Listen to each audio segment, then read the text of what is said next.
Hey, Wes, thank you again for doing this. I think the topic is getting so timely for us, and I know it's been on your mind for many years. But we are For sure. really trying to figure out how do we pair our, I guess, very costly growth model, sales-led growth, and a lot of marketing-led growth. Yeah. Marketing-led growth, by the way, getting costlier every day, right? With everybody being Oh, able yeah. to pump out cheap content and run cheap ads on many channels with all kinds of robotics. That there's really only two places to go, right? Product-led growth and more sales-led, like doubling down on getting these extremely expensive people who come with a Rolodex and you can only wine them, Totally. dine them in person, right? So there's nobody else who can match that with whatever marketing message or. So I'd love to make this episode about how you see kind of that journey, like when this product-led growth and sales-led growth meet and how like the friction, etc. Is that a For topic sure. that you think would be good? No, I'm super happy to chat about that. I think one other thing, a little controversial, but it's like so T2 D3, like the triple triple double double, better than everybody else. But just thinking about that, I'm like, is it really enough these days? When you think about, I've been studying the top fastest AI companies. First, all of them have PLG motion. Second, all of them have like value in 60 seconds or less. And third, the best in class ones, they all go 0 to 100 million in less than 12 months, which is like insane, right? Yeah. And it's just like, but I call it like warp speed. I'm like, it's a new playbook. It's crazy how fast kind of companies are growing and hitting that. Like we're interviewing Wen, the founder of GenSpark.ai, the next week on the Product Led podcast, and when we booked the interview, he was at, I think it was, they just cracked 100 mil ARR. And by the time we're having the interview a month later, he's at 155 million ARR. It's just like, this is nuts. What is going on here? So that to me is like super fascinating to kind of talk a bit about that. It's like a new framework I'm working on as well, of like how to unlock warp speed. But I think there's warp really speed framework. Yeah, that is a great title. Even. Yeah. Have you figured out how much of that is an anomaly versus really like? I guess you can codify it or put it in a bottle. Yeah, I mean, not everything is codifiable, and there's always going to be like, hey, there's these other outside factors that had a really big impact on that. But I'm really good at finding like what is the 80% of stuff that was always true in all of the different cases. And so, yeah, I'm not a fortune teller, but I can find some patterns that are repeatable of like, they all did this. Either you do it or it doesn't work. And so that's where I come from. I'm a big Alex Hormozi fan as well. Oh yeah, definitely. And a lot of his things, of course, are not always applicable to B2B, but a lot of them are. And so this one notion, which by the way is nothing he came up with new. It's basically the bedrock of marketing. He just used some new words, but that you have to be in the right market with the right offer before you can optimize your execution, right? And if you do that in the wrong order, you're in the wrong market. You can have the best offer you could come up with, but you're not going to sell any, right? And if you don't have the right offer, you cannot out execute whoever has the right offer with solving the right problem with the right solution for the right price.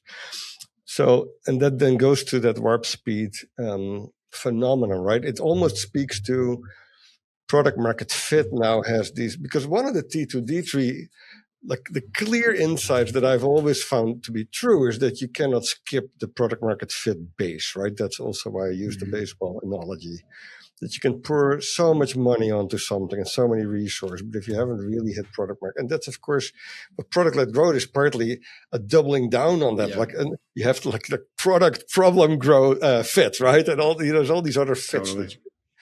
But that's actually one of those 80% pieces there that you touched on already. It's like, a lot of people think like product market fit is like, okay, we built a business that it shows people are paying us, they're getting value. They'd be a little disappointed if we didn't exist.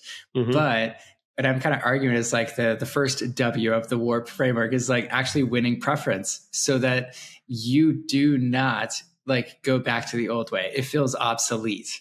Like for instance, using Gamma. I love it because I create a lot of presentations. So I'm like, okay, I like prompts, go ahead, create me a presentation on this topic. Or if I have good notes on it, I'll throw it in and then it creates the outline and then it creates all the slides. And I'm like, wow, that is like days faster than going through Google Slides, editing all of the stuff. And then I'd have a designer come in and do the last little steps. So I'm like, that workflow is completely different. I'm not going back because it's so much better and faster than the other alternatives. Yeah, what's great about that example? It's not because I always ask this question: are you an aspirin or a vitamin, right? And even if what you described is still vitamin level of convenience, it doesn't mean it's very valuable for you, right? Yeah, it's not nothing. Yeah, absolutely. Yeah, but and that sort of product market fit, and then how that kind of has evolved. Like one of the first things I learned from Seth Godin, I was a huge fan of him. Did the alt MBA early. Was product market fit used to be, this is when you were not even born probably, Wes, but it used to be, you need 1,000 clients that pay you. That was one of the earlier definitions, probably 30, 40 years ago. Then our generation came around, it's 1,000 true fans, right? Yeah, you got fans. Same thing. Yeah, there's a lot of variations of that. But then at some point, what Seth Godin said, he said, it's not longer about volume, right? It's about, do you have 10 people who not only have bought your product and are voting with their feet, right? They don't want you to take it away. They're voting with their wallet. They pay you for it. They stay, SaaS. They pay you again when the renewal comes up. But more importantly than anything, they say so to others, right? There's some kind of flywheel that's driven by them being loyal fans that tell others without being prompted. And I thought that was always very powerful. So I've been using that as a rule, right? When I have companies that are ready to go T2D3 that say, hey, I have product market fit. And I sometimes show them, by the way, the Seinfeld ugly baby video to ask them. I don't know if you ever see that episode. Are you really sure that your baby is as beautiful as you think it is? Yes. But then when we're beyond that, like the basic question, are you aware of what your customers really? Then I do ask, have 10 customers told others about it, right? And has that led to 10 new clients? And that's just a better version of product market fit in my world. But then, of course, product-led growth fixes that in many other ways. But people don't use it, right, if they don't get value from using it. Mm-hmm. But yeah, so we dove right in. Thanks for being back on our, thanks for us being back talking with each other. You haven't been on this show before, Wes, so thanks for doing that. Oh, thanks for having me. Really excited to have you here. Kalungi, of course, was grounded in more the marketing-led and the sales-led growth world. That's where we come from. That's how we've helped clients to achieve T2D3 growth. Mm-hmm. And there's still a lot of room for that.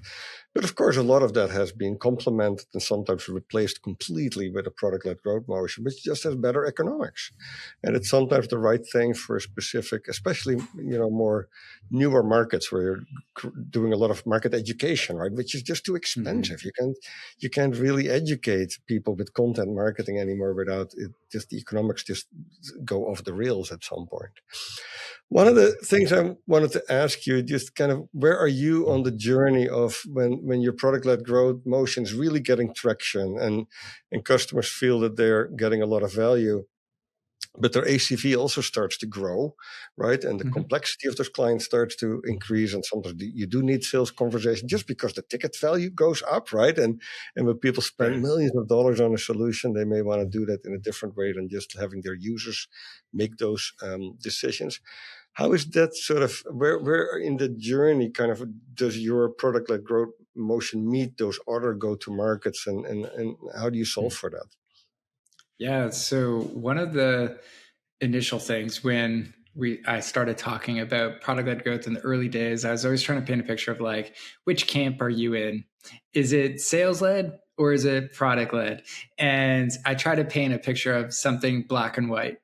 And then I realized 3 years into that, I'm like, I'm doing a little bit of a disservice to this market because at the end of the day, it's not one or the other. It's a spectrum. So if you think of like two sides of the picture, it's like there's pure product led, which it's like people sign up, get to value, they upgrade without talking to you. And then there's like pure sales led, which is like, let's say you don't even have the marketing engine that good. It's like, it's literally just like people whining and dining at the highest level for enterprise deals. And it's like, okay, you have those. Then in the middle, you kind of have this sweet spot of like, you have really strong marketing, you have a product led motion that's powering this business. People can get started. If they want to reach out to people though, they can book a demo if they want. You're giving them choice. And what we're seeing in the market and the data is actually most people still in B2B, at least, they do want to be somewhere in the middle where you have a product, it's easy to use, you can get set up, and yet you have this beautiful product-led sales motion, which if you're a bigger company, or let's say you have a good amount of people in your company using this product, it naturally kicks off the sales cycle of like, okay, great, let's accelerate this, or let's help them get like roll this out to the rest of the organization. And then great, once we've done that, let's figure out, okay, what does this contract look like? How do we maybe do annual billing or something else that the enterprise wants at the end of the day? And so that is where I think a lot of people need to realize is like, which flavor of product that are you? And the market wants it. When we recently did a study on this, pulling like 200 decision makers, we found like 97% of people, they just want to try before they buy versus talking to someone in sales. So like it's right off the bat, when they go to your website, that's what 97% of people want from your website today. Now, if you don't offer that, they're going to take the option that you have, ideally, if they're really interested. But they might also say, okay, let me go to G2, see if you get any other competitors. Oh, great. This other one did. And I'm going to try their product and go from there. So it used to be a choice for a lot of software companies where it's like, hey, like, do you want a product-led growth motion or not? And now it's the expectation. And so that's what's really shifted over the last 7 years, talking about product-led growth. That's a great insight. There's almost like two types of buyers, right? The people who are looking to fulfill a need that is already pretty much, they know what problem they're trying to, that's what we often talk about. You're not really generating demand, you're channeling it, right? To whoever is the right solution for the problem that someone already acknowledges. And then you have the people who really want to talk with someone, who are figuring, who want that trusted advisor. And sometimes that can be provided in a digital fashion, right? When you think of G2 Crowd and all these other kind of tools that allow people to make decisions on their own, but without speaking with someone, but still getting a lot of the guidance through some form of content. And then you get people who really actually just want to have a human interaction. How often does that actually happen with your own company, Wes? When you're selling your marketing, you're providing your product-led growth vision and your solution to your clients. How often do they end up wanting to speak with someone? Yeah. So I struggle with this because, you know, when you're like preaching something for all software companies, you're like, great, everybody wants to try before they buy. And then you're like a service business and you're like, oh man, is it the same? How can I do that? And the reality is at the end of the day, it looks different. If for a service company, how it works is your IP, it's like, great. If you want to DIY it, go ahead. We have our books for free. You can do that. You can learn everything that we give out online. We're super duper generous, probably even too generous at the end of the day. Yeah. And then there's like, if you want to do it with us, it's like, okay, you could still kind of purchase something on your own from our sites without talking to us. But if you really do, like at our higher ends, that's where it's like, great, like we have to have a conversation to even know if this is the right fit for you or not. And a lot of times it's still, although it's a call, it's still high value at the end of the day. So this is the weird part where a lot of people don't think too much about it, where it's like, you can have a sales call and still make it product led. It's like, what? And you can still have a free trial and be completely sales led. And the difference there is your free trial, if people treat it just like a conversion tool, where I'm like, hey, Stijn, sign up for our free trial. And guess what? You get bombarded with emails. Our sales reps are reaching out to you and it's impossible to get to value. That is a very sales-led company trying to trick you that they're product-led, but they're absolutely not. Their DNA is not that. Whereas like when I'm sure you talk to a potential client or somebody like that, there's no way you're like, all right, so let's see how I can milk them for the biggest amount of contract or something like that. It's like, no, just your personality, the nature of talking to you every time, it's high value. You walk away with insights. And so as a consultancy, it's like, that's the game that you got to do. So yeah, I love that question. Yeah, and I think what you and I and our companies both have in common was we don't like to play the game, right? We want to really provide value. And I think one of the things I learned early in my marketing career, and before that I ran sales for part of the marketing organization, part of the Microsoft organization. And there was this saying called mystery is margin, right? Where we literally actually, should I share this with the audience? Yeah, why not? Why not? It's 10 years, it's a while ago. When we designed the Office 365 pricing, right? Pricing and packaging. And Office, of course, is one of the biggest SaaS products in the world. Guess what happened, Wes? I was responsible for public sector and small and medium business. That was my market segment. So I was doing product marketing for Microsoft Office. So my team owned that part of the market, and there was someone else who owned enterprise. And one of the challenges we had with Office 365 is that we, of course, have had, Microsoft still does, I'm not there anymore, but a very profitable business with the Microsoft Office platform, right? And productivity suite. So you're sitting there and you say, okay, we have this huge opportunity with this new set. This was Office 365 was new, right? This new product that will allow us to sell this to people who today maybe are pirating the software or don't have access to it, cannot afford it. All this large part of the market not called enterprise. So we loved it. And guess what my team wanted to do? Keep it simple. Make it product-led, right? Make it easy for people that already were using Word, whether illegal or some form of a free trial, to turn that into something they were willing to pay a little bit for, right? That was our agenda. Guess what my enterprise marketing peer was saying? Well, if you do that, we're taking away a ton of opportunity for all the hundreds of salespeople in the world and partners to get clients exactly what they need and charge a premium for that.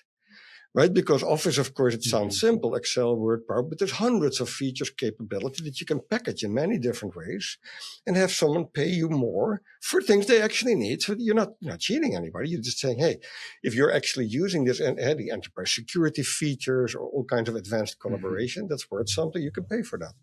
So you get to this notion, mystery of margin, that enterprise packaging and pricing usually is served best by complexity. Because it allows your sales team to add value. But then it then goes against exactly what we want to do, of course, help clients to get to that value experience as fast as possible with the lowest friction, etc. Which leads me to then react to something you use the word consulting a lot, right, Wes? So maybe when you're ending up on that conversation and it's not just product-led growth anymore, you're not really selling, you're consulting. Right, you're basically, the only reason I think you're allowed to have that conversation with your audience is because you're adding value, right? Value that is somehow, that you couldn't just all package in the books and in the frameworks and the free content, right? Because I think what we both have in common through our books is that we try to give away a lot of that. Because neither of us wants to spend time actually explaining the same thing 5 times, right? And that's boring. And it's lovely that people can do that on their own. But then there's always this little sliver of anxiety, discomfort. People thinking often and sometimes are unique, right? They have unique needs. And how do you have a conversation about that? But then you're consulting. And I think the trick for companies like us is where do you kind of start charging for that? Because we are a professional services business, right? So some of that time has to be compensated for. And where do you allow that to happen because you can just turn it into better content? It's a really interesting topic, and it will never get boring. Hey, it's Stijn. I just wanted to pop in for a second and let you know about something we've been running. If growth has started to feel a bit inconsistent and it's hard to know where to focus next, we're doing something called the T2D3 Growth Workshop. It's a 45-minute working session where we look at your go-to-market approach and build a custom plan for driving pipeline and growth. You can scan the QR code on the screen or head to kalungi.com/workshop to apply. All right, let's get back to the episode. We jumped right in. I actually forgot because my audience I think most of them know you because you're very famous in the B2B SaaS world, but maybe just a quick intro, Wes. Sure. Before you started Product-Led Growth, you wrote the book. You worked on a wide range of SaaS companies, right, at different stages. Yep. Maybe just a quick, what patterns that you felt kept showing up that led you on the path where you are now building a very successful company and having an amazing publishing career. Definitely. So it was about 10 years ago where I started working in SaaS, and it was that one of the first companies, the second one was Vidyard. That's actually where I got a lot of the exposure to product-led growth, because Vidyard at that time, they were about like 10 mil in ARR, and they're just growing super fast. But we were like, oh, our competitors have like a free trial, so well, let's try one. And we launched it. It completely bombed. But we learned something interesting. We're like, okay, nobody's uploading videos. I wonder why. Well, let's make that easier. We launched a Chrome extension, and that just like completely like wildfire just took off. There was like 100,000 people the first year, and then millions the next years and stuff. So it was really my like PLG to Jesus moment where I was like, oh, okay, this is very interesting when it comes to just what do people want. They want to try free products. They like using them. And if you can figure out how to convert them, it is so much faster to grow your business. Because what we were doing previously was like I was promoting like white papers and guides, spending hundreds of $1,000s per month like promoting these. And it was just like, this feels like an uphill battle versus give a free product or create something amazing. They'll share it with other people. And then ever since then, that's what we've been doing. So yeah, the first book, Product Growth, was really just, what is it? Is it right for you? And then I wrote the Product Playbook, which is really just, okay, assuming it's right for you, how do you actually do it? And making it really practical for people to actually implement inside their business. And then that's what we do on the consulting side, is literally implement the playbook, but it's customized like we talked about. I recall how hard it was for me to write T2D3. It took COVID when I was sitting at home and I couldn't go anywhere to actually finally kind of like spend the time in the document to get it into a book. Well, don't make us go through that again for your next book, okay? What was your trigger to kind of let me sit down and actually do that, put in the blood, sweat, and tears to get this thing published? Yeah, so every book's a bit different, but the first one was literally, I remember I did a course on product-led growth. This was for like CXL way back. And I remember going into that, teaching that course, being like, okay, here, I got all this video art experience. Plus I had at that time, like 5 other PLG companies I was consulting with. And so I was like, I feel like I know this topic really well. And then I remember coming out of teaching that and I was just like, I know nothing. It was just like, when you have that expertise, you're going into something very confident, then below you're like, wow, okay, I guess there's so much more to explore below this iceberg. And so I write to understand and really deeply understand a topic. And so that's the first book that was really trying to answer that question. It was very timely. Like nobody had written a book on product growth. So I was like, okay, let's do this. And then the second one was really because after we helped a lot of different clients, I still couldn't answer the question of like, what is the difference between the companies that really see success with product-led growth versus the ones that don't? At that time, we were really helping companies with onboarding, pricing, understanding your user and your overall strategy. But I'm like, there's some stuff missing. Like what else is missing when it comes to the breakout growth companies with product-led growth versus the ones that, they implement something and it just kind of dies. It doesn't work out that well. And so that was the second one, which the second one was way harder because it's a really difficult question. And it took a while to kind of come to the conclusion of like, okay, there is these specific 9 things that you got to do different. And that's, a lot of trial and error to figure that out. What are the 9 things again for the audience? Yeah. So the first one is your company level strategy. So is this something like you bolt on to your business? Ideally not. Like it's your business has to have some of that product-led DNA built into the strategy. So is it going to be a moat in your business of like how you're going to differentiate? Is it going to be maybe the main reason why people choose you because maybe you have the easiest to use product? So the strategy is the first most important part. But then the second is the ideal user. So who is going to be using your product? And this is very different than the ideal buyer because the buyer is, the one who's going to make the decision, but the user is the one actually of course, using it. So you got to know them very well. Where do they get stuck? What are their pain points? Understand them better than anybody else in the market. You have to do that. And then what that allows you to do is the third piece, which is your model. So what do you give away for free that actually gives people enough value where they feel like, my goodness, this product is very cool. I have a new capability. And it's usually not always time-based, because some products you're like, I can't do that in 7 days. So it has to give them enough time, enough features to actually do something. And once you have those first three, that's like your foundation of how do you actually build a product-led business. But then the next three are really on like your go-to-market motion, which is very simple. It's like, you got to have a good offer. Onboarding's got to be on point. Get people to value as soon as possible. Your pricing's got to be self-serve, and they can figure it out by just looking at your pricing page in 5 seconds or less and be like, yeah, I'm the pro plan, and that's the one for me. And there's no vagueness. Like right now in AI, it's so interesting because everybody's trying to use credits because you get this many things you can do with a credit, but then it's like, oh, it's really hard to know, isn't it? Like, how much am I going to get charged? You have a rogue agent and it's like, what? It's that many API calls? Crazy. So that's the first six. And the last three are literally just, how do you scale this up? So it's like, you got to have the right data, understand where people drop off. Then you got to have the right growth process. So launching experiments every single week to tackle whatever the biggest bottleneck is. And then the last is this team. It's a capability thing. So you got to make sure you have world-class people at each stage of your business to really take it to the next level. So that is the overview in the fastest version I've ever done. But yes, I wanted to give you the TLDR. Love it. And you said some profound things there. I think the old credit comment, everybody has been seeing the last couple of years that pricing and packaging is really moving away from user-based to really value-based price.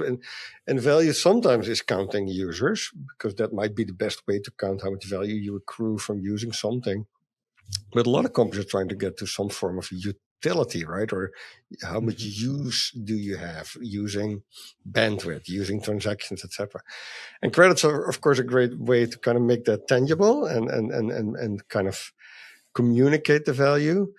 But to your point, at what point are we creating an extra currency layer, right? At what point are they saying, this is like you're selling, how do you call that? Credit cards equivalents, right? With gift cards is what the word I was looking for. It's like, you just made me think of like Star Wars when they're like stuck on, I think it's Tatooine. It's like, you will take puppy credits. It's like, I will not take puppy credits. It's like, that's what everybody wants to say. It's like, you want to give me this system, and I'm like, I don't want your credit system. Sorry. So yeah, it's this is a whole separate podcast episode. But I'm thinking, because we used to do, well, I still think of this when they do packaging and pricing. Like, how do you allow customers to prepay for certain amounts of credits, right? Which is another way of locking in price, right? And there's all these things that at some point probably some lawyers are going to think about, where is this crossing the into you're building a new currency and you have to adhere to certain rules, etc. Yeah. Well, one interesting thought on that pricing is it's evolution of like what is going to change and how we price. Like right now it's all traditional like software as a service, but the next evolution is work as a service. So like you get specific things done. And then the final one where some people might be able to jump there real quick, not all SaaS, but it's like results as a service. So it's like, okay, great. If you can book me 50 meetings, I'm going to charge $50 per meeting. Does that work for you? Like if it's like really expensive or hard to get like CMO or something, maybe it's 200. And it's like, it doesn't matter the API calls. Everybody understands what that is and they value it highly. And how you figure it out with the AI tool, it's like, I don't care. Just, I'm going to pay $200. And that's what I'm willing to do. And if you can meet that, book me 100 meetings. Yeah, at Kalungi, we price basically, we're a professional service company, right? So you hire us, you get our time, so we need to get paid for that time. But we've made part of our retainer variable based on OKRs, objectives and key results, which of course often mean a number of sales meetings booked, right? Customers that actually converted out of those sales meetings. And it's tricky. And we're never going to be able to have all our work being paid like that, but we're absolutely trying to as much as possible. Back to something maybe a little more controversial. I really I really don't know the answer. So I'm really interested in your insights here.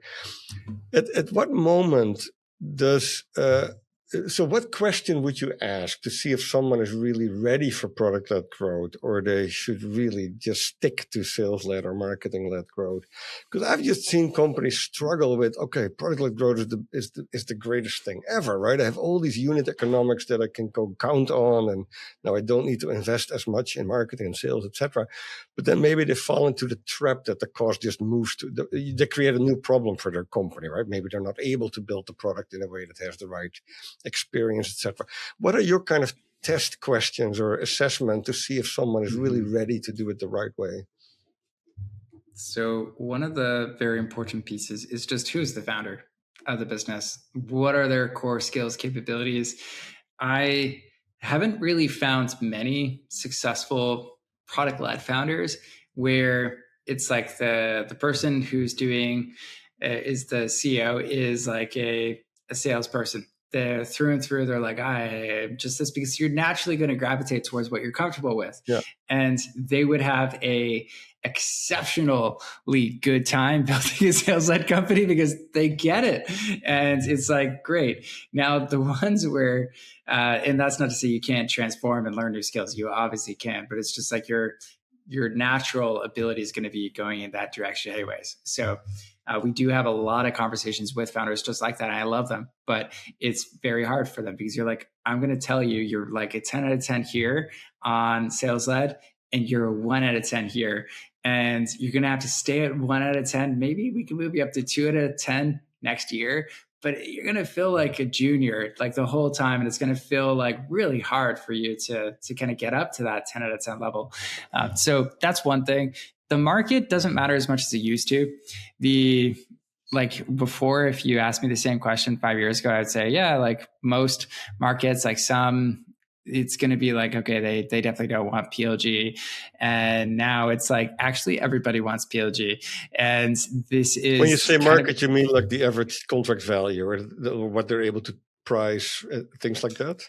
More like, okay, if you let's say you're selling to plumbers or you're selling to doctors, like, do they want a product-led motion or do they want a sales-led one? And before I would say, okay, some are definitely a lot more privy to like, okay, you definitely want a sales-led approach. But more and more, I'm like, I've just been disproven every single marketer. I'm like, this one's going to hold out. It's going to be sales-led for a while. And then it's like, no, actually, somebody else figured out with a product-led motion. Now, where I think the last piece where it still actually is a good like place where sales-led will always be is just if you're solving for complexity. So when I was talking with VMware, one of their one best salespeople was like, I don't see product-led working in this place. And he was absolutely right. He's like, imagine our product. It's kind of like the heart of the organization. Like if it stops beating, everybody will like be fired. Like the whole thing breaks down. And he's like, I don't see a trial working here.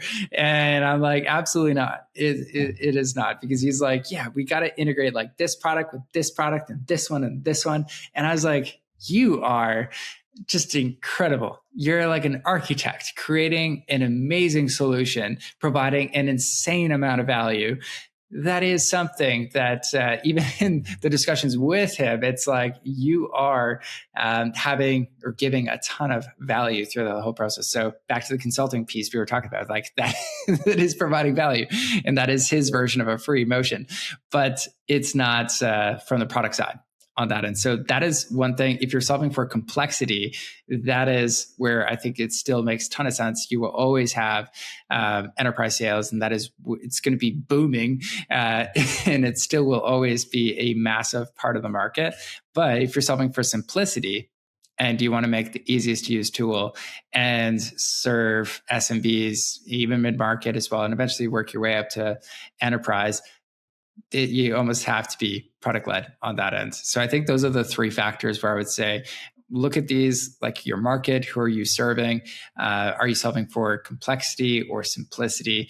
And then what is your DNA as a company? Because it's not just you, it's the culture, the capabilities you have to do this really well. Because it's not like, oh yeah, let me just hire an okay UX designer. It's like, no, that's not going to work. People might cringe at your software still. It's like, it has to feel like really good. It's got to get people to value really quick. And enterprise company will probably have better capabilities for selling and solving complex problems, adding new features pretty quickly to kind of make those deals work. But a product company will say, okay, no, it's got to be self-serve. We don't do it sometimes. Yeah, what you're also laying bare is that some enterprise sales-led growth models are just hiding the fact that they're not able to really communicate value. They might not be even adding the value. And the product-led growth sort of test is almost sometimes a little uncomfortable because of that, because they can kind of get away with adding a lot of layers, maybe even artificial complexity that allows them not to answer the question. I loved how you you talked about ideal user versus ideal buyer. So in our methodology, we separate personas in what we call P1, P2, P3, a little bit more aligned with the customer journey, right? The people who use software, who are the beneficiaries of the solution, but then the people at P2 who are in the middle part of the consideration and conversion stages of the funnel, really making the decisions. And B2B, that's usually a different person. And you're basically saying you cannot really have a sustainable business unless you cater to that user very, very well, and you understand how you're creating value long term. And there's no longer a way to hide from that. I have one other angle to this question that is more, I was playing around with I've seen some clients that have said, hey, we treated product-led growth a little bit as a shortcut, we don't have to do these 5 other things, which partly include making sure you add value. Yes. Because we can just hack our way, and then they end up finding out it's not a free lunch, right? The dollars that they were spending on marketing or sales commissions have now moved over to a lot of R&D or other capabilities that they just didn't have, right? Sometimes making the product actually valuable. How have you kind of managed that, like the expectation that someone have when they start the product-led growth journey, where they have to be ready to invest and where they also have to be careful that they don't think of it too lightly? Yeah. And this is probably something I still have to work on too, in educating people, because I do focus a lot on the benefit of product-led growth, but then there's the cost of product-led growth. And I think the best way to frame it is a sales-led company is easy to get started, harder to scale. Whereas a product-led company, it's very hard to get right, especially initially. And much easier to scale. Yeah. Yeah, it does. And so you got to be willing to like bite that bullet. But there's 2 things that like prevent most founders from actually going through this. Like if they know it's right for them, but they don't have the right conviction of, okay, I'm like really committed to this. I can fully see how it aligns with our vision, our strategy as a business. And I have the commitment to go through with it, and backing that up with the resources you talked about, like, hey, investing in great product analytics, investing in great user experience, great product marketing, also maybe having a growth PM, somebody dedicated towards this. Also making sure we increase shipping velocity, because we do need to focus on our product a lot more. So you'll typically find it's not uncommon to have a 15-person product company where 12 of them are engineers and developers. And so it's because they just focus on the product. Like I was talking to this one founder, the founder of Missive. He's at like 7.5 million ARR, and he just hired a marketer like just recently. And so it's like, it's been him doing it all. And it's like 18 developers on his team that are really focused on building the best product. But you know what helps that product go up against Front, which is their biggest competitor? It's like their product's better. They're the absolute best alternative to anybody that's using Front. So it's like, yeah, they invest differently. It's a lot less marketing and sales. You still got to have great marketing though. Like, let me tell you, even when I talk to people who are like potential clients, I'm like, we won't help you that much at all if you don't have any signups. Like, who cares if your onboarding is amazing, if your product delivers a ton of value? If you can't get the word out, you don't have, a channel that you can really scale up, those are like basic fundamentals, which is why I like how you mentioned at the beginning, there's like kind of an evolution of like sales led to marketing led to product led. But it's like, you can't lose the learnings from each of those stages of evolution. It's like, you got to learn how to sell. You got to have that backbone too, but you got to also have marketing and be really clear of what your value is and how you communicate it, even more so in a product led company, because people don't talk to you. They're just going to sign up and see what your product does. Yeah, and I've used a slide a lot where product-led, marketing-led, and sales-led growth are on this spectrum, almost according to the value of a client, right? ACV. If you're, and it's nothing else than just validating where your go-to-market is going to have, sustainable unit economics. If you have a really low ACV, if you're charging say $80 a month, there's no way you can afford a sales organization, right? So that's kind of how I've always used that framework. And marketing-led growth was kind of in the middle. You need a couple $1,000s at least in ACV to be able to support running ads or investing in content. But I'm almost thinking that model is a little outdated. There's really only product-led and sales-led growth. And if you think of the definition of marketing is not whether you're spending money on ads or building content. Totally. Right? The definition of marketing, for me, as a kind of an original product marketer and then turned into what I do now. Marketing is about changing people's behavior, making someone do something or wanting to do something, or people's beliefs. I think those are the two things we really do as marketers. Mm-hmm. And that is, of course, just as applicable to product-led growth as it is to sales-led growth and as to any type of kind of communication and positioning. So when you look at your clients, Wes, and some of the other great product-led growth stories, many of them added sales-led growth later, right? When they became big, they started to sell into the enterprise, the Atlassians of the world, and all these, Slack even. How do you kind of, when that becomes kind of a dual go-to-market motion, how do you think about the compatibility and one sort of not only strengthening the other, but also not being too different, right? And from a positioning perspective and how you pay people, how you price. Totally. So we have like two main kinds of clients. There's the ones that are going from sales led to product led, and then the ones where they're product led, but then eventually do create that hybrid motion. And so both of them are actually quite different as far as how you would roll that out. So like a sales led or product led one, like example with like Zoom Info. So when they came to us, it's like, great. Okay. We have a very successful sales motion. I mean, they're amazing at that part, but on the product motion for multiple years and yeah, I mean, they're definitely good at that part. But when it came to their product-led motion, it's like, okay, you don't have that many people, or in their case, they had the grand majority of signups that were just really small businesses. So it's like all our salespeople are spending a lot of time on these businesses that probably won't convert, and they're actually wasting a lot of their time. So if they click the box in the sign-up form of like, we're below a certain point, boom, they get the self-serve experience. And there's ways of showcasing it, integrating it, which is really seamless, like where they don't notice anything, but it's like, great, I am going to be able to get started with the free motion, and then it's all self-serve. And then for the product-led companies, which are going and integrating a sales-led motion, where it really starts is in the data layer, where you're looking at, okay, each of your signups, like let's say out of 100 signups, how many of them are, in that box where it might make sense to, have this as an enterprise person? Let's say it's like two or three, and we're trying to like rank them in 3 buckets. So there's like bucket 1 is completely no touch. So it's like, great, they're just going to go to the product. They can use it on their own. If they don't upgrade, whatever.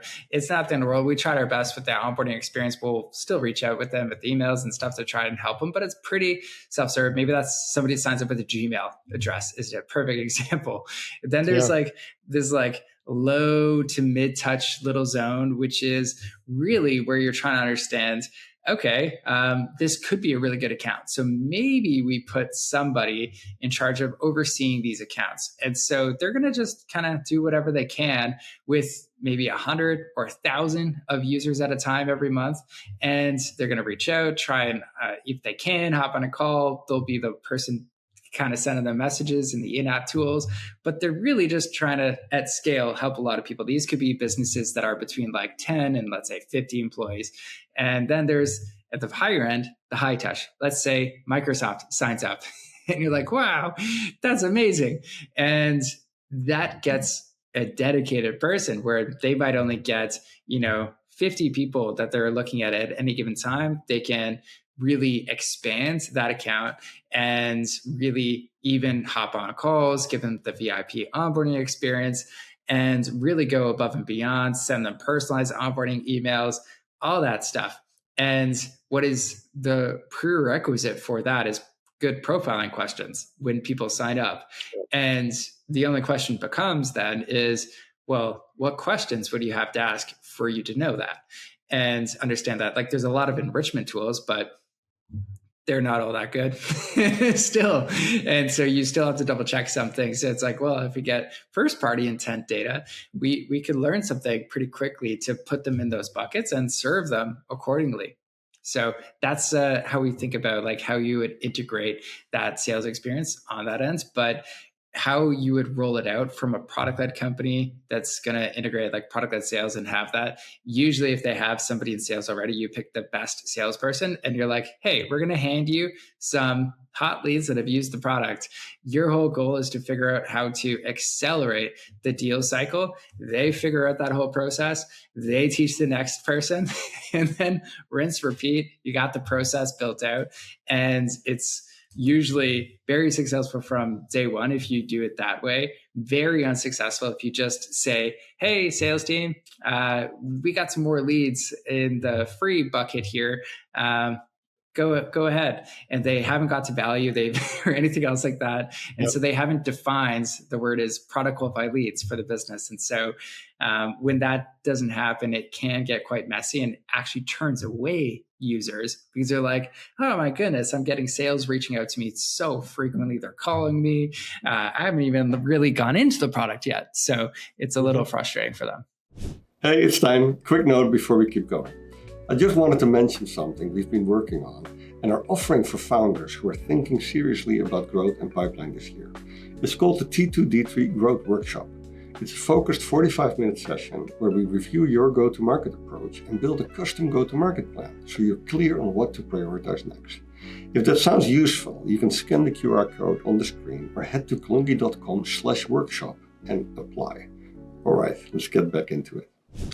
So building on that, in the book, Product-Led Growth, you emphasize time to value as a critical driver, right? So in practice, especially given some of the examples you just walked us through, where do teams and sales teams that are making this transition often misjudge what value actually means to users? Yeah, so a good example, especially internally for a lot of companies, is they might say, I'll take a sales tool that we consulted with. So when we started working with them, the activation for them was they put the script on their site and they integrate their email. And so it's like, that to them was like activation. They're like, great, users are getting to value. Then we come in, we're like, what did they do? Like they set up your software, but what's the outcome? Like, what can they do now that they can't do? And so it is surprising. Like a lot of companies just don't think that clearly about that. And because they don't think that clearly on like, okay, what is meaningful activation, like a meaningful first strike in the product, then the onboarding experience is all over the place because they're like, oh yeah, we want to showcase our product. It's like, no, they didn't come here for the grand tour. They came here to do something. So let's figure that out and then only do that. And you'll see a lot more people come back. So that's the next piece of kind of education, which we go through. Yeah, that's great that you also bridge to that word activation, right? Being more important than acquisition of users or customers. What tends to break when a sales-led organization try to kind of retrofit activation into an existing funnel? You had a great example there. Anything else that you see that just goes wrong? I mean, I think the metrics piece is usually where it's not that it like goes wrong. It's just like it's been going wrong for a long time. And the founders usually will be looking at like their free to paid conversion rate. Obsessively, they'll be like, okay, great. Like a free trial to a paid trial or something like that. Yeah. And they're so focused on, okay, we want to see that that work. And so they're like, okay, maybe if we added more upgrade calls to action, that would do it. Maybe we send more like deals for like, okay, discount codes or something like that. And they just try and like optimize it as much as possible. And then they don't track what percentage of people are actually getting to value, because the concept of a free trial or freemium motion or just being product led in general, it's not that it's a conversion tool. It will convert from free to paid, but it's actually about giving first, giving value, delivering value first. And so if they miss that part of the equation, the product doesn't really convert at all. And some people will, if it's like a cheap product, and then if they can't get to value, they will churn in the first 90 days. I can almost guarantee it. But that's the piece where I think a lot of founders get wrong. It's like, one, they don't have that definition of activation. Two, they don't measure it, and they don't have specific owners who that is their job. And it's a core team problem. It's not your growth team. It's a core team function. And somebody who's wicked smart is working on that part, because it's arguably the most important part of your entire product-led growth motion. And so when you see like the AI companies nowadays, where they're growing at these warp speed, run rates, that is their core team doing activation. It is not, let's hire that out.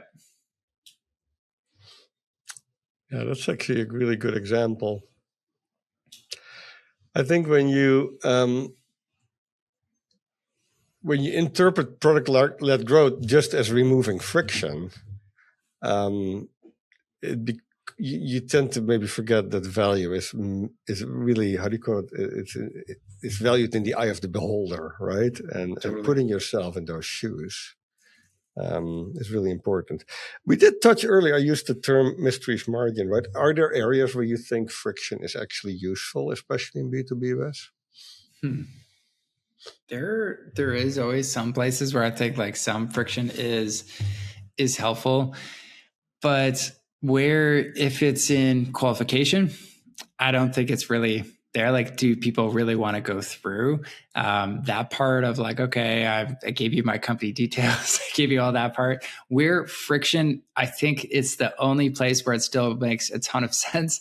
It is in the initial onboarding when you're asking targeted questions where initially it's friction. So like an example with, let's just use Gamma. They don't do this yet, but like for presentations, if they asked, hey Stijn, like, can you tell me, what do you do for work? It seems arbitrary, but then you might say, oh, I do consulting or I write books. Okay. Fantastic. Interesting. Now, let's say you pick the book one. Okay. Now, what is the main goal for your book? Is it to just be really short? Is it to, or like, what is the next step for your book? Like build a presentation around it, do something around like a document around it to make a pitch proposal, but it's all specific to what you just told me. And then you're like, actually, that's very interesting. I don't really have a book proposal for a publisher or something for this upcoming book. Why don't we do that? You click it. It's got the template of the best practices of just that. And now you're not starting from square one.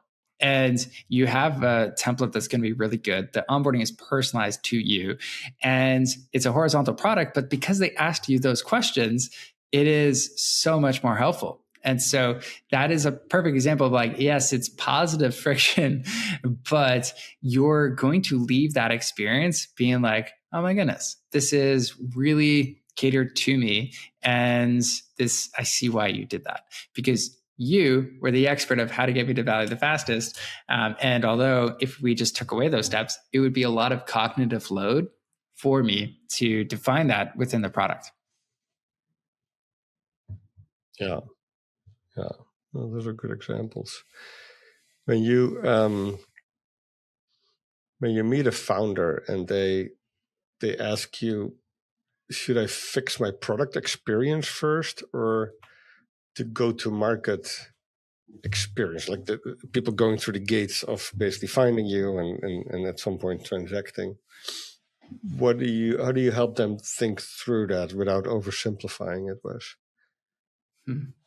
I love oversimplifying. So here's the version of that. But I would say Now more than ever, especially when you're looking at just all the AI native products, like there's a huge gap right now between traditional SaaS and AI native SaaS, where you're looking at how do you onboard people, how do you get people to value.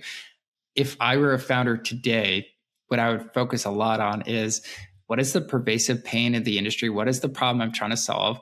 I want to get zero friction to value. In order to do that, I need four things. So one, that pain we talked about, like really getting clear on like what is, like if we're making a proposal or something like that, I want to know what is all the pain of doing that whole process?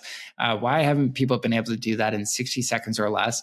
And then what we need to do is create a better workflow. So win preference. So what are the things that we have to do in order to get people to that outcome in like blazing fast speed? And then it's like, okay, can we activate instantly and actually roll this out? And what is the repeatable leverage that we can provide in this tool? So people don't want to learn new stuff, like how to make a world-class proposal. People don't want to learn how to do that, but I could build an AI agent that studied the top 100 proposals that have like 90% close rates. And if your proposal doesn't have some components, I'm going to coach you on that. So you add it into your product. That's repeatable leverage that I can now use and deploy my product. So I would focus a ton on that, because nowadays it's like that is the biggest opportunity in the next 18 months, is going to every single industry that has, the big players already established, and just saying, hey, like their workflow kind of sucks. It's a long time to value. So let's go through that. Let's fix the product and make it extremely easy for people to go through. And right now, because AI is new, because it's still a bit of a wow factor, what we were talking about, that distribution of just people referring products, it's a lot more open-ended, but that door will close in the next 18 months. Like we look at the App Store way back, it's like everybody was excited to try a new app. They're like, you've got an app for that, Stijn? What? It's like, okay, sign me up. And then people start signing up for them. Then they start paying for some of them. And then like, oh, like now if I told you, did you know there's another LLM? It's like called DeepSync 2+0 or something like that. I'd be like, I don't know if I really want to do it anymore. Like it's already kind of saturated, right? And so now more than ever, it's like we have this opportunity to really capitalize on that. So I would absolutely focus on getting users to value, like zero friction to value in well-established industries, and go from there. Really, really cool. I'm going to pivot a little bit building on this, but I worked at Microsoft first half of my career, and I had a very controversial CEO when I was there, although Steve Ballmer took over in my last couple of years. But Bill Gates is famously known for many quotes, but one of them was that he said, we spend our money creating products, not sponsoring golf tournaments. Right. And this is not external, but I think internally, he usually said things like, hey, if you have a great product, you don't need marketing. Right. So, which is, of course, it's related to some of the things you do very successfully, right, in your clients. He also said that word of mouth is a primary thing for the Microsoft business, right? And advertising is there to spur word of mouth. And get people to really talking about something is also about sort of enabling that conversation, which gets me to PR, right? So if you think of a really good product-led growth motion, Wes, and you don't necessarily need the marketing muscle or the sales muscle to get people to get economic value and then turn that into your paying subscribers and loyal clients, where does PR fit in that? Is there, especially when you see that flywheel get going, how much is PR an effective way to still add some of that, I guess, to use Bill's terminology, to spur word of mouth, if you will? Yeah. So like traditional PR, I don't see working that much. Yeah, the current version of that. I think the modern version of PR, I'm curious if you would agree, but it's like employee generated content. So I think that piece is still very like it's still the Wild West. There's huge opportunity. There's companies where they have that human component, like, the founder or somebody on the team. They're posting consistently. You see that it builds trust. It builds something where even in a world of a ton of alternatives, I trust that company a little bit more because maybe they shared something a little personal on a post or something like that. I bonded with them over that. It was a similar interest or something like that too. And so I think that is still absolutely a way of really leaning into it. A lot of the AI companies too, they have a ton of communities, not like a ton, but they each usually have their own, whether it's a Discord or something. And that's actually where they activate a lot of the users again and again, and they spur up that word of mouth where they're like, hey guys, look, we just launched this feature that you requested and upvoted on this. And it's like, what? You guys did that so quick? And they're shipping multiple times per week. And so it really builds that momentum of like, we're building something together. This is something you get to be a part of together as a community that is all kind of rowing in the same direction. So I think that's the new version of PR for a lot of the faster growing companies, where it's just, community mixed with, employee generated content. But I'm curious, what else are you seeing on your end? Employee generated content. That's a great one. Love that, because it's kind of user generated content and applying it to the B2B sphere. Yeah, I think it goes back to, what do you call PR? I think great PR is a combination of understanding your audience better than anybody else. It gets to the Alex Hormozy. If you're in the wrong market, your offer doesn't matter. If you don't have the right offer, you can't execute your way out of that. And PR, I think, is a great additional tactic if you are in the right market with the right offer to add to your execution toolbox. And I think after you've made sure the experience is really good and the value gets created and you can validate what people are actually, spending money on your solution because they get value, then I do believe, given that the world is so noisy, that the right PR is often the only way to then, in addition to what your product-led growth motion can do, to make sure you drive some awareness in areas where it's just very hard to be seen, right? And whether that's a certain social media channel, it's on YouTube, or it's on other video channels, or it's in some communities like Reddit or Quora, wherever those the people that you service hang out, right? Because every place is a little noisier now. That with AI, it's so much easier to create content. Yes. But it has to be the new way of PR, right? Being relevant, making sure it adds to your reputation, doesn't damage it, right? Being genuine, adding value, all those things that you and I try to do every day. So you've helped over, I think, 400 companies by now, Wes, with their product-led growth transition. Amazing. Congratulations. You wrote the book at the start of that journey, or at close to the start of that journey. What is maybe one thing that you feel in hindsight, an assumption that you made when you wrote the book, that now you see people either misapply or that is being oversimplified, to use that word again? Yeah. Anything that you feel, hey, in the second edition of the book, that's what I would really write differently? Yeah, it's fun. You mentioned that too. So we're rewriting the very first one right now. Part of that is because, you know what? When I wrote it, PLG was very much so a choice for a lot of companies, where it was like, hey, like if you want to do sales led and you want to target like mid-market, like, hey, that could work. But I'm like, nowadays, the choices are a lot more limited. If we analyze like the Brex 50 plus fastest growing companies right now, every one of them had product-led motions. And it was just like, do they? Have you validated every single one? And I was just how do you define those 50? What are the criteria?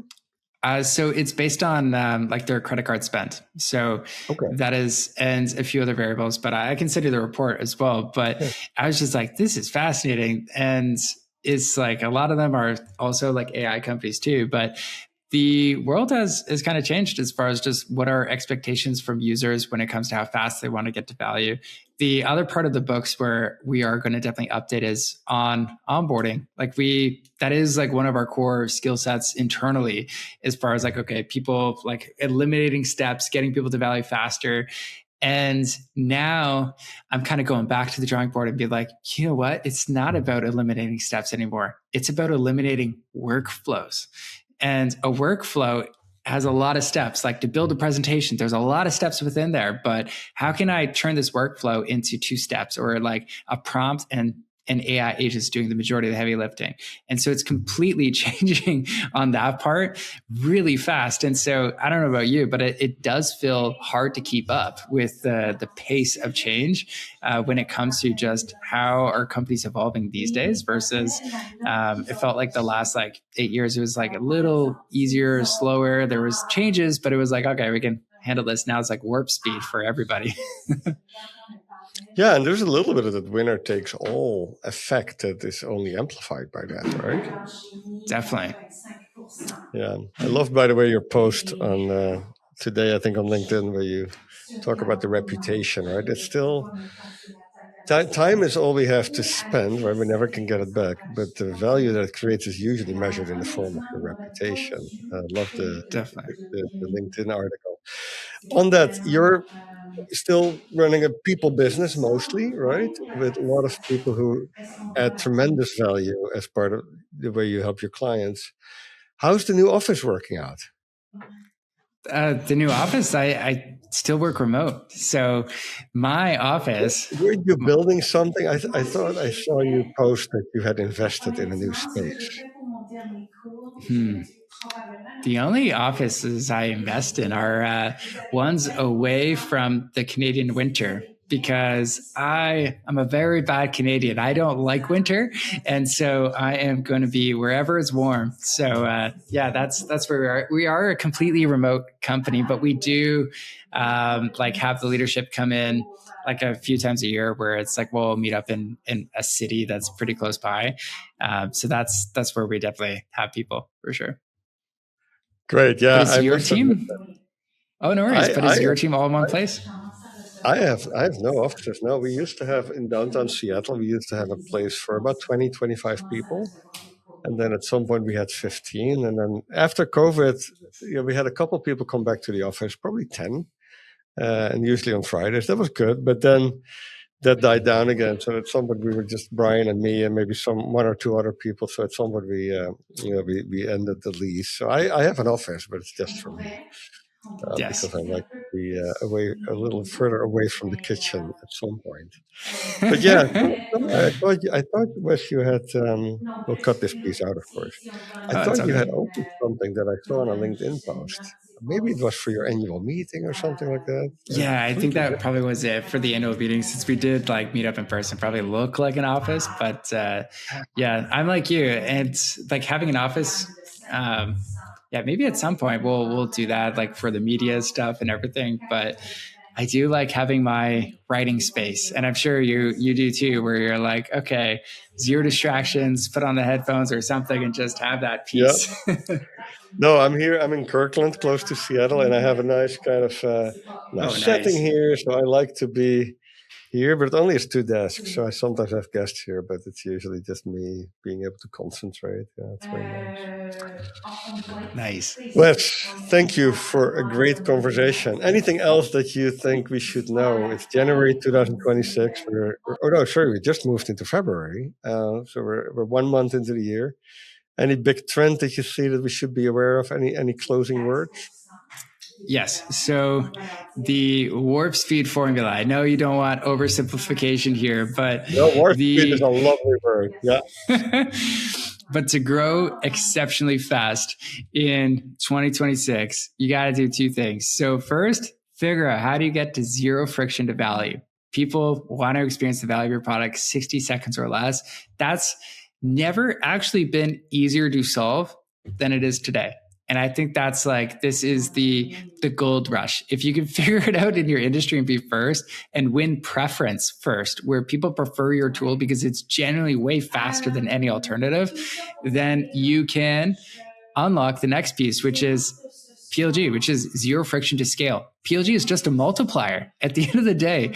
And the reason why it's 0 friction to scale is because you don't necessarily have to hire people to grow. Your product can onboard people. Your product can sell people. It can expand everybody. And so when you have 0 friction to value and 0 friction to scale, that's actually what helps you unlock that warp speed and move really, really fast.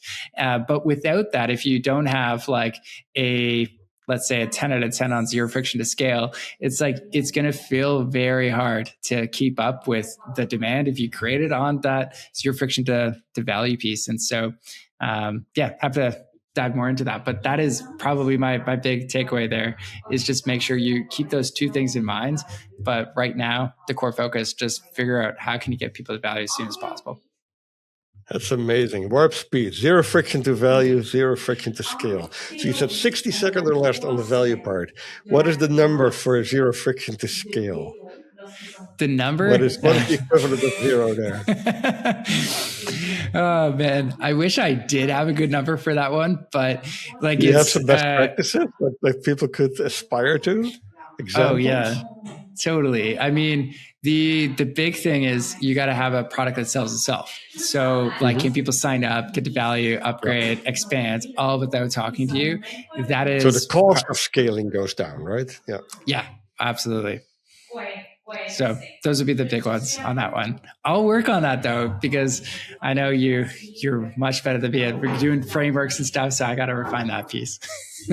No, I love it. You know what the other thing, again, this is not going to go in the podcast, but we are also always working with people, right? So how do you figure out that the people that were adding value in one way before, that you now can automate or scale, etc., that they figure out new ways to add value, right? Because there's usually other problems that still haven't been solved, right? And that's another great lever, I think, that you figure out how people are incented to reduce the friction, because that allows them to do these other 5 things that we want to do for our clients, right? Great talking with you, Wes, as always. Thank you so much. Yes, thanks so much for having me on it. I always love our chats. And you're a deep thinker about a lot of topics, and especially your latest book too. That was awesome going through that. So thanks for having me on. Thank you, Wes. All right, that's a wrap. Thanks so much for watching and sticking with us through the episode. We really appreciate it. And just one last reminder, if you're looking for a clearer plan around your go-to-market strategy and where to focus to drive pipeline and growth, the T2D3 Growth Workshop is available. It's a short working session where we'll review your approach and build a custom go-to-market plan for your business. If you haven't already applied, scan the QR code on the screen or head to kalungi.com/workshop. Thanks again for watching, and we'll see you next time.